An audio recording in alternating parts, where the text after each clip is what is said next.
როცა ადამიანები ჩემთან სხვა ჩივილით მოდიან, ნუტრიციოლოგი ვარ 12 წლიანი გამოცდილებით, ჩემი საყვარელი ფრაზა, მოდით ავიწყოთ წმენდით. იქ დეტოქსით ვიწყებ, შლაკები გამაქვს, მე ანტიპარაზიტული წმენდას ვატარებინებ ადამიანებს და ბოლოს გამყავს ნაწლავის ხარების დონეზე წმენდაზე. უნდა ნახოთ რა საოცრებები გამოდის იქიდან.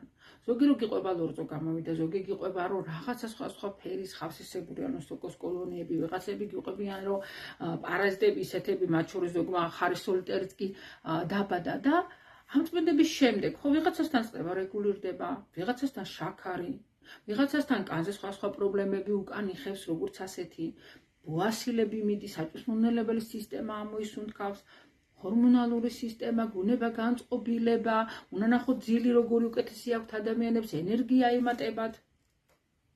ასე რომ ჩემო ძვირფასებო, გინდათ იყოთ ჯანსაღები. პერიოდულად მაინც დააკავდით ნაწლავების წმენდით.